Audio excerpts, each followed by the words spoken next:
Let's get a little more analysis on this. Ammar Kahf is the executive director of the Omran Center for Strategic Studies, a think tank that focuses on Syria as well as the regional politics of the region. Joining us live from Istanbul. Many thanks for joining us, Ammar. Why is it, do you think, that Turkish troops have not entered Idlib yet? Wasn't that the idea? Well, the idea is to save lives, and the idea is to go in and de-escalate, deconflict this zone, and especially with the presence of Al-Qaeda-affiliated groups like HTS, they pose a serious threat to stability, and no one wants to pick a fight with them at this point. There is an intention, a global and a Syrian intention, to de-escalate, to fragment them, to infiltrate them, to contain them, to postpone the fight with them, at least for the time being, in order to save the many lives that are living now in the province of Idlib. So the regional powers and the balance on the ground is very sensitive and on a thin line. So will the Turkish army at some point enter Idlib?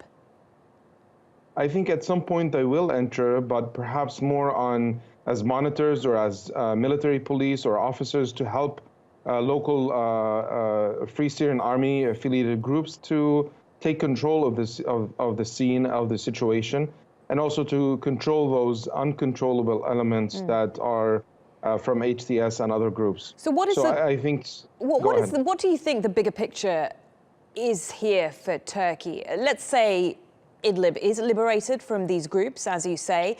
Is that just the start? Can we then expect Turkish troops all over Syria knocking out terrorists? I mean, I think it's the model of Euphrates Shield has been a successful one. And if it is replicated in Idlib, whereby the local populations, local governing councils, and local armed groups that are moderate and can negotiate a political agreement, those are the ones that need to be in charge of the situation with the support and the help from the regional and international forces. So that model is a successful model, in my opinion, and it fulfills the objectives, the interests of both Turkey and Syrians on the ground in this region.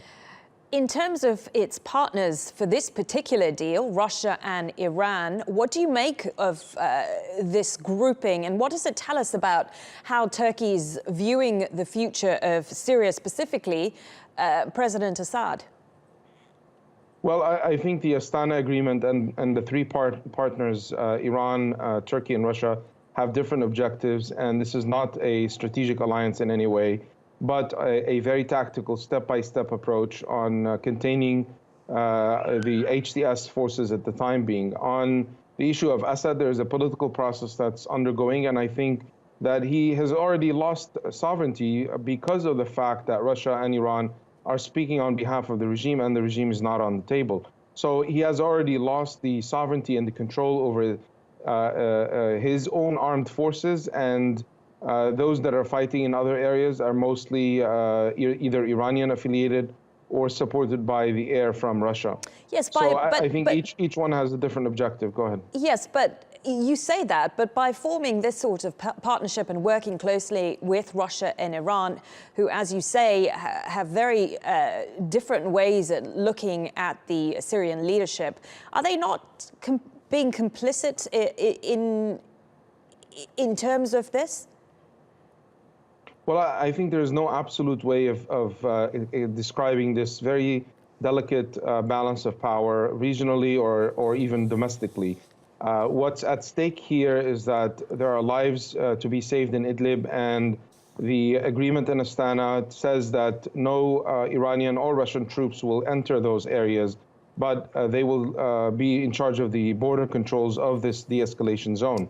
And that local governing councils by the opposition will control it in the public administration and in preparation for a political track. Turkey, of course, still very much a member of NATO. How do you think the NATO allies will be looking at this alliance between Turkey and Russia and Iran? Well, I mean, Turkey really had no other choices in this regard. NATO has deserted them, and the cooperation between the U.S. government and SDF forces has left very minimal maneuvering force for Turkey. And one of the objectives in Idlib is also to block any potential SDF advancement in Afrin. So there are also target areas that are between the Euphrates Shield and Idlib. Those are the postponed areas that Turkey still perceives them as part of their national security interest.